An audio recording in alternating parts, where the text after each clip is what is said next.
The first time I noticed the perfume, it wasn't hers. It lingered on her scarf, something floral, expensive, wrong.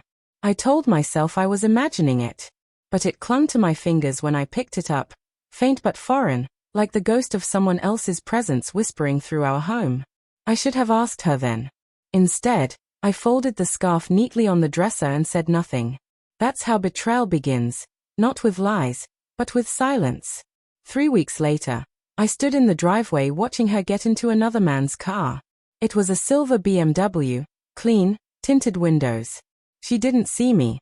She was laughing, tilting her head the way she used to when I was the one making her laugh. The man leaned closer to open her door, and her hand brushed his arm in a way that made my stomach twist. They drove away. My chest went hollow, but my mind refused to accept it. It could be work-related. A client. A friend. Anything. But she hadn't told me she was going out tonight. I called her. She didn't answer. For a moment, I stood there under the porch light, the air sharp with autumn cold, and listened to the hum of the city beyond the trees. Every instinct screamed that something was wrong, but I forced myself to breathe. I told myself not to jump to conclusions. I told myself love deserved faith. But love, I've learned, is sometimes just the prettiest mask a lie can wear. 2 hours passed. I sat in my car outside a hotel on the edge of town. Her car wasn't there, but his was.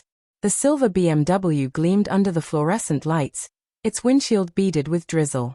I shouldn't have known where to look, but I did. Months ago, she'd mentioned this place, a business seminar spot, she said. Something about how the company booked rooms for meetings. It came to me like a whisper from some buried part of my mind. So I waited. My hands shook around the steering wheel. The radio was off, but I could hear the rain ticking against the windshield, the faint crackle of my own breath. Then, around 10:43, she walked out. She was wearing the same black coat I'd bought her last Christmas. Her hair was up, lipstick slightly smudged.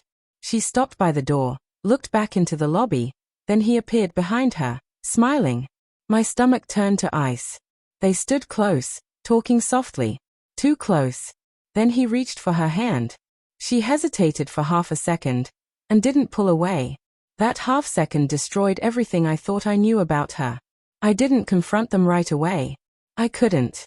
I just watched as they stood by the car, her laugh muffled by the rain. When he leaned in, too close, his hand grazing her waist, I felt something inside me snap. I started the car. I followed them when they drove off again, headlights slicing through the night, taillights glowing like wounds I couldn't close. They stopped at another hotel, a smaller, quieter one, where nobody would ask questions. The kind of place that rented rooms by the hour. When she stepped out, I saw her hesitate. She looked at the building, at him, and then at her phone. For a second, I thought she might call me. But she didn't. That hesitation was enough. I dialed her number. She answered on the third ring. "Hey," she said, her voice trembling slightly. I'm working late." I closed my eyes. "Are you?" There was silence. Only the rain between us. "Daniel," she said carefully, "why do you sound like that?" "Because," I said, voice breaking despite myself, "I'm looking at you right now." The line went dead. 5 minutes later, she came outside. The man followed, confused, his shirt unbuttoned at the collar. She saw me by my car, and for a moment, neither of us moved. The air between us felt electrified, charged with years of love and the fresh scent of betrayal. "Daniel, please," she said, stepping forward. "It's not what you think." "Then what is it, Emily?" The man hovered behind her, awkward, like he wanted to disappear. I looked at him, calmly, almost detached, and then back at her. "I just need to explain," she said. Her voice cracked. "It's complicated." "No," I said quietly. "It's simple. Either you were going to sleep with him, or you weren't." She flinched. The rain caught in her hair, glistening like tears. "It wasn't supposed to happen," she whispered. "But it did." Her silence confirmed everything. I could have shouted. I could have thrown something, demanded every ugly detail. But what came instead was worse, a numb calm, like frost spreading through my chest. "Go home," I said. She stepped closer.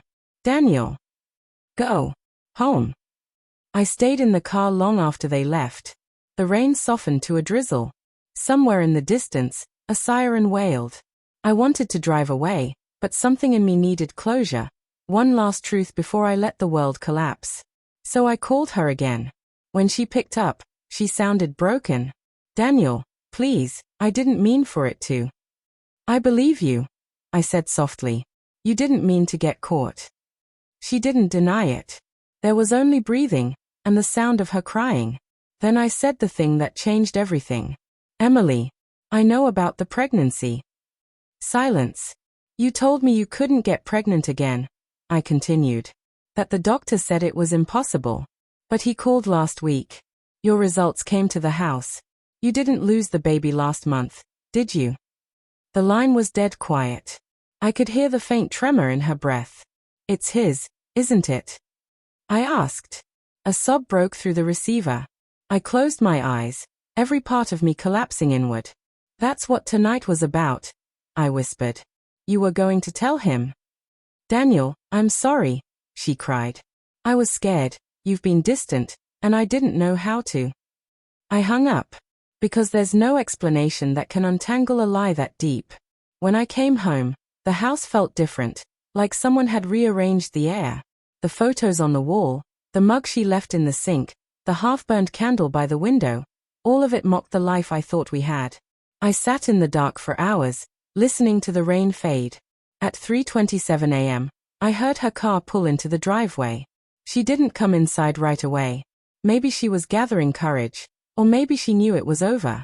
When she finally entered, she found me sitting in the living room, holding the ultrasound picture I'd found in her drawer weeks ago.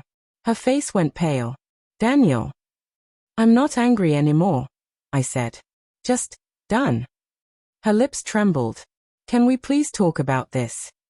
I looked at her, the woman I'd loved for 12 years, the woman who once swore nothing could come between us, and said the last words I'd ever speak to her as her husband. You already said everything when you decided to spend the night with him. She started to cry. But I didn't. Because sometimes the deepest heartbreak isn't loud, it's quiet. It's the sound of a door closing softly behind the person you used to love, leaving you alone with the echo of everything you never wanted to know. And that night, that silence said it all.